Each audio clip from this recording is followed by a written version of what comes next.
ओम साई राम, जय साई राम। दत्त गुरु जयंती की हार्दिक शुभकामनाएं सभी को। श्री गुरुदेव दत्त।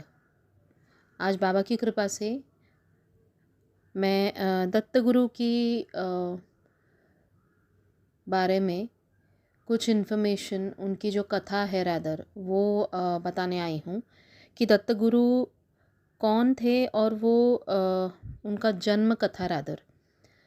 ये बाबा की कृपा है और बाबा की ही आज्ञा और ब्लेसिंग से मैं बता रही हूँ आज सभी को।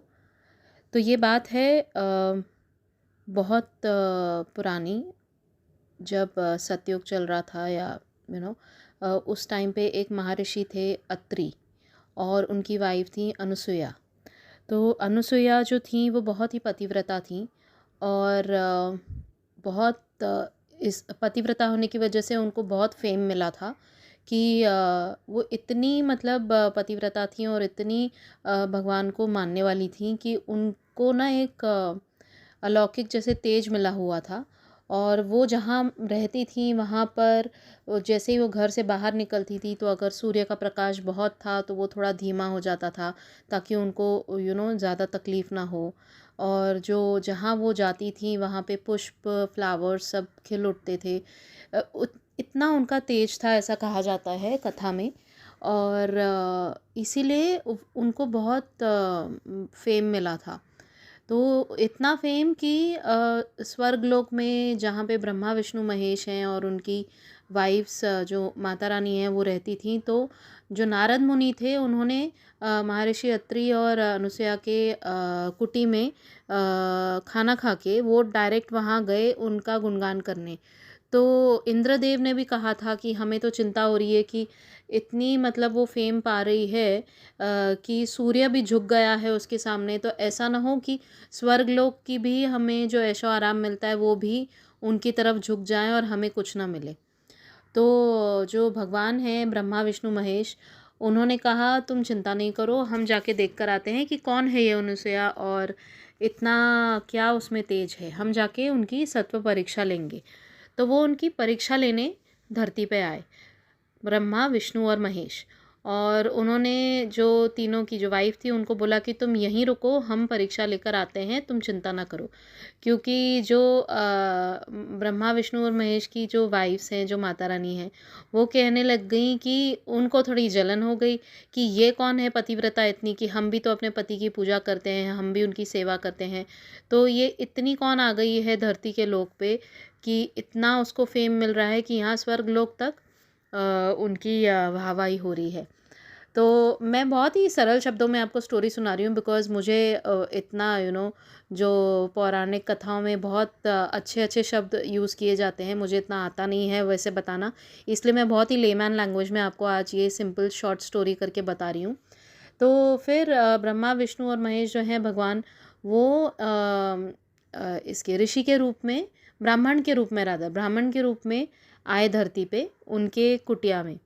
और वो आने से पहले जो महर्षि अत्रि हैं उन्होंने अपनी वाइफ को, अनुसुईया को वरदान दिया था कि तुम्हारा जो पतिव्रता जो तुम हो उस पे कभी कलंक नहीं लगेगा। और सेकेंडली कि तुम्हारा जो, तुम इतनी अच्छी हो और तुम्हारा जो तेज मिला है तुम्हें, वो तेज इतना और निखरेगा कि जो भी तुम्हारी तरफ देखेगा उसकी आंखें नीचे झुक जाएंगी वैसे। तो ये दो वरदान उनको देके वो अपना तप करने निकल गए थे वन की तरफ। तो ये जो थी वो अपनी कुटिया में थी अनुसुईया माता। तो वहाँ पर आए ये तीन ब्राह्मण बन के, ब्रह्मा विष्णु और महेश। तो उन्होंने कहा उनसे, अनुसुईया से, कि हमने सुना है कि आपके दर पे जो आता है, कुटिया में जो आता है, वो कभी भी भूखा नहीं जाता है, कि मतलब आपका आतिथ्य इतना सुंदर है और इतना अच्छा है कि कोई भी यहाँ से निराश होकर नहीं जाता है। तो क्या हमने ये सच सुना है? तो उसने कहा हाँ जी, आप आइए और बैठिए। तो उन्होंने कहा कि हम बहुत भूखे हैं और हमें खाना चाहिए खाने को। और वो अपने साथ कुछ लाए थे कच्चा खाना।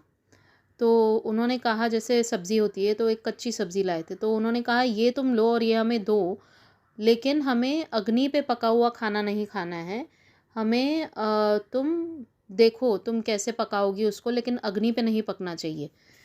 तो क्योंकि हम वैसा खाना नहीं खाते हैं। तो उन्होंने कहा कि ठीक है आप बैठिए, और वो गईं अपनी किचन में। और उन्होंने कहा अभी अग्नि पे तो नहीं बनाना है, तो कैसे करूँ, चूल्हे पे तो नहीं बना सकती। तो उन्होंने सूर्यदेव को प्रार्थना की कि आप प्लीज़ मुझे हेल्प कीजिए और आपके तेज से ही ये जो खाना है आप पका दीजिए, क्योंकि ये जो 3 ब्राह्मण आए हैं मैं उन्हें खाली हाथ नहीं लौटा सकती और उनको खाना मुझे खिलाना ही है। सूर्य देवता ने उन पे कृपा की और उनके तेज से वो खाना पक गया। तो जब वो खाना लेकर बाहर आईं, तो फिर वो जो थे तीनों ब्राह्मण, जो ब्रह्मा विष्णु और महेश थे, वो बहुत आश्चर्यचकित रह गए कि इन्होंने कैसे ये कर दिया। और फिर उन्होंने कहा कि ठीक है, अभी हमें तुम बहुत पतिव्रता हो हमने सुना है, लेकिन हम ऐसे ही भोजन नहीं स्वीकार करेंगे। अब वो उनकी परीक्षा ले रहे थे भगवान जो थे। तो उन्होंने कहा कि तुम निर्वस्त्र होकर हमें ये भोजन परोसो तो ही हम एक्सेप्ट करेंगे, वरना हम नहीं खाएंगे। तो वो तो बहुत इसमें पड़ गई कि क्या क्या करूं, अभी क्या नहीं करूं। और भगवान से प्रार्थना करने लग गई कि आप ये कैसी परीक्षा ले रहे हैं परमेश्वर। और उन्होंने आंखें बंद करके मतलब वो रोने लग गई, लेकिन उन्होंने कहा जो तीनों ब्राह्मण थे, जो ब्रह्मा विष्णु महेश थे, उन्होंने कहा कि अगर आप नहीं दे सकती तो ठीक है, हम जा रहे हैं, हम क्रोधित होकर यहाँ से निकल जाएंगे। और वो ऐसी थी नहीं, वो बहुत अच्छी थी स्वभाव की। तो उन्होंने कहा मुझे थोड़ा वक्त दीजिए, मैं सोच के आपको आती हूँ मैं आपके पास। फिर वो अंदर गई अपने रूम में और उन्होंने आंख बंद करके अपने हस्बैंड को याद किया और उनसे पूछा कि मैं क्या करूँ, ये तो मेरे लिए बहुत ही ऐसी स्थिति आ गई है कि मैं इनको मना भी नहीं कर सकती, लेकिन मैं आपकी पति हूँ, मैंने आपसे शादी की है, मैं किसी और के सामने ऑब्वियसली ना, किसी और के सामने मैं कैसे निर्वस्त्र हो सकती हूँ। तो फिर उनको जैसे उनके हस्बैंड ने ही याद दिलाया कि मैंने तुमको वरदान दिया है कि तुम्हारा पति व्रता का जो ये है कभी भी कलंक नहीं लगेगा तुम पर, और जो तुम्हें देखेगा वो तुम्हारे तेज से उसकी आंखें नीचे हो जाएंगी। ये जो 2 वरदान उन्होंने दिए थे, वो उनको याद दिलाया उन्होंने। तो उन्होंने बोला कि ठीक है, अभी मैं बाहर जाती हूँ। तो वो गईं और उन्होंने ब्राह्मण को बोला कि ठीक है, मैं निर्वस्त्र हो रही हूँ, आप लोग खाना खाइए। तो मैं फिर तो ऐसे फिर जैसे ही मतलब वो जैसे कपड़े उतारने ही लग गई थी, तीनों ब्राह्मण जो थे वो भगवान थे ऑब्वियसली, तो भगवान को खुद को शर्म आ गई और वो तीनों ने बालक का रूप ले लिया। छोटे छोटे 3 बालक बन गए, एकदम नन्हे मुन्ने। और जब अनुसुईया माता ने देखा, अब इनके पास कोई भी संतान नहीं थी, तो इन्होंने जब देखा कि 3 बालक बन गए हैं, तो ये उनको बहुत प्यार करने लग गई, दुलार करने लग गई। और फिर कुछ समय बाद उनके जो पति थे अत्रि, महर्षि अत्रि, वो लौटे और उन्होंने कहा कि भाई तुम धन्य हो, तुम मतलब पतिव्रता तुम्हारी तरह और कोई नहीं हो सकता है इस संसार में, कभी भी नहीं हो सकता, और तुम्हें हमेशा याद रखा जाएगा एक पतिव्रता के रूप में। और तुमने कैसे नहीं पहचाना कि ये खुद भगवान है जो आए हैं, और भगवान के सामने जिन्होंने खुद तुम्हें बनाया है, उनके सामने निर्वस्त्र होने में कैसी लज्जा। ऑब्वियसली क्योंकि यही जो ब्रह्मा विष्णु महेश हैं वो हमारे माता, हमारे पिता, हमारे भगवान हैं, तो उनके सामने निर्वस्त्र होने से कैसी लज्जा, तो तुमने उनको कैसे नहीं पहचाना। तो वो बहुत एकदम खुशी से नहीं समाई। और जो वो बालक थे उनमें से ओरिजिनल फॉर्म में आ गए भगवान ब्रह्मा विष्णु और महेश, और उन्होंने कहा कि हम बहुत प्रसन्न हुए आपसे, अनुसुईया से कहा, और तुम वरदान मांगो, तुम्हें क्या मांगना है। तो उन्होंने जो बालक का रूप था उनका, उन्होंने कहा कि मुझे यही बालक के रूप में आप यहाँ पर मेरे घर में मेरी संतान के रूप में मुझे आप चाहिए हो। तो वो जो 3 बालक थे वो ही दत्तात्रेय का रूप बन के उनके घर में उनकी संतान बन के उनको वरदान मिला, और वही आगे जाके हमारे जो श्री गुरुदेव दत्त हैं वही वो बन गए। तो ये कथा थी कि कैसे जन्म कथा थी रादर इनकी दत्त गुरु की। और भी बहुत सारी कथाएं हैं कि कैसे साईं बाबा हमारे दत्त गुरु के अवतार हैं, इसके बारे में भी हमारे साई सच्चरित्र में ही दिए गई हैं 2 कथाएँ। अगर जिन्होंने साई सच्चरित्र पढ़ी है उनको पता होगा। एक कथा है चैप्टर नंबर 36 की, 36 अध्याय की, जहाँ पर 2 जो हैं भक्त बाबा से मिलने आते हैं गोवा से, वो वाली कथा में। और जहाँ बाबा एक भक्त से ही 15 रुपये दक्षिणा माँगते हैं और दूसरे से नहीं माँगते। चाहे वो 35 रुपये दूसरे वाले जो भक्त हैं वो देना चाहते हैं, लेकिन वो नहीं मानते और वो सिर्फ़ 15 रुपये ही माँगते हैं एज़ दक्षिणा। तो बाद में श्यामा जो होते हैं वो पूछते हैं बाबा से कि आपने ऐसा क्यों किया कि एक से 15 रुपये आपने लिए और दूसरे से मना कर दिया 35 रुपये देने में। तो वो कहते हैं बाबा तब कि श्यामा, तुम्हें नहीं पता कि यहाँ पर जो भी मैं लेता हूँ ये सिर्फ़ जो है ना पहले का ऋण होता है जो मैं किसी भी भक्त से लेता हूँ। ये मैं अपने लिए नहीं लेता, ये जो ऋण होता है भक्तों का मेरे प्रति वही मैं लेता हूँ।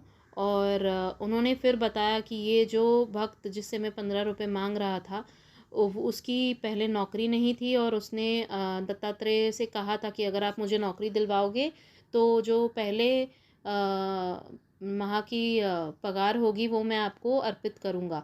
तो वो जो पहली नौकरी उन्हें मिली उनकी पगार थी 15 रुपये और वो बढ़ते बढ़ते 700 रुपये तक पहुंच गई। लेकिन वो भूल गए थे कि उन्होंने कहा था कि दत्तगुरु से कि मैं आपको 15 रुपये अर्पित करूँगा। तो ये वही 15 रुपये हैं जो मैंने उनसे लिए हैं। तो ये कथा से हमें पता चलता है कि बाबा जो हैं दत्तगुरु के ही अवतार हैं। और जो दूसरी कथा है वो चैप्टर नंबर 38 में है, जहाँ पर नाना साहेब चांदोरकर अपने जो उनका जो साला था, वाइफ का भाई, उनके साथ शिरडी आते हैं। लेकिन कोपर गांव में दत्तगुरु के मंदिर में नहीं रुक के सीधा शिरडी आ जाते हैं। उन्होंने वहाँ पर पूजा नहीं करते हैं। उनका हर बार का नियम होता है वैसे कि वो हमेशा शिरडी जब आते हैं तो पहले कोपर गांव उतर के दत्तगुरु के मंदिर में जाके नमस्कार करके फिर बाबा के पास आते थे। लेकिन क्योंकि उनका जो साला था इस बार जो उनके साथ आया था, उनकी बहन का जो हस्बैंड था, सॉरी, तो उन्होंने वो दत्तगुरु को नहीं मानते थे। इसलिए जल्दी जल्दी में वो दत्तगुरु के मंदिर आए बिना ही बाबा के पास आ गए। तो बाबा ने उनको खूब डांट लगाई और कहा कि तुम हमेशा वहाँ पर दत्तगुरु के मंदिर में आकर नमस्कार करके फिर ही मेरे पास आते हो, तो इस बार तुमने वो नहीं किया, मुझे सब पता है और अगली बार से तुम ये नहीं करना वरना तुम्हें मैं दंड दूंगा। तो फिर ये सब जो हैं कथाएं यही दर्शाती हैं कि बाबा दत्तगुरु का ही रूप है। और दत्तगुरु जो हैं उनके और भी बहुत सारे अवतार हैं जो हुए हैं, जैसे कि स्वामी समर्थ महाराज हैं, जैसे कि गजानन महाराज हैं। महाराष्ट्र में और आंध्र प्रदेश में, महाराष्ट्र में गजानन महाराज शेगांव में उनका वास था। और मानिक प्रभु जैसे अवतार भी हुए जो आंध्र प्रदेश में एक गांव में उनका निवास था। तो ये बहुत सारे ऐसे अवतार हुए दत्तगुरु के आगे, दत्तगुरु के ही, जो बहुत मतलब लोगों के कल्याण के लिए आए और उन्होंने बहुत लोगों का कल्याण किया और आज भी कर रहे हैं। और ऐसा माना जाता है कि बाबा जो हैं दत्तगुरु जो हैं आज भी अपने जो स्थान है पीठापुर में दक्षिणा लेने आज भी दोपहर के टाइम पे जाते हैं और भिक्षा लेने। और आज भी माना जाता है कि वो गली गली में होते हैं वहाँ पर। तो ये आई एम श्योर हम सब में से बहुत सारे भक्तों ने ये अनुभव किया होगा कि कैसे बाबा अलग अलग रूप में आते हैं और हमें बहुत सारा आशीर्वाद दे जाते हैं। और मैं ये बताना चाहूँगी कि जो दत्तात्रेय हैं उनका जो ये 3 जो हैं ब्रह्मा विष्णु महेश को जैसे मैंने बताई कथा, उसका ही एक मतलब तीनों का मिला के एक दत्तात्रेय भगवान बने हैं। और जो उनके अगर आप चित्र देखें तो हमेशा एक गाय होती है उनके साथ। वो जो गाय हैं वो माना जाता है कि धरती का प्रतीक है। और जो 3 फेसेस हैं वो ब्रह्मा विष्णु महेश के हैं। और जो 4 डॉग्स वहाँ पर 4 दिखाई देते हैं फ़ोटो में, वो हैं 4 वेद हमारे।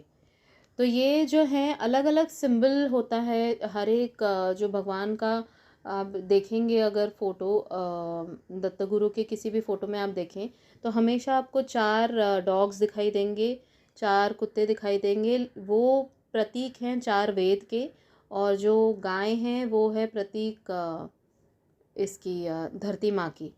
तो ये जो थोड़ी बहुत जानकारी मुझे थी आज बाबा की कृपा से मैंने आप लोगों को बताई है और जो 2 कथाएँ जो साई सच्चरित्र में भी जो रिफ्लेक्ट करती हैं ये कि बाबा दत्तगुरु का ही अवतार हैं। तो आई होप आप लोगों को अच्छा लगा हो। मैंने अपनी तरफ से कोशिश की। आई एम सॉरी अगर बाबा कुछ गलती हुई हो तो। And thank you so much for listening. Kindly share this video जिनको नहीं पता होगा, क्योंकि बहुत लोग हैं। आज मुझे किसी ने पूछा था एक व्हाट्सएप ग्रुप में कि दत्तगुरु कौन है, मैंने सुना है लेकिन मुझे एग्जैक्टली पता नहीं।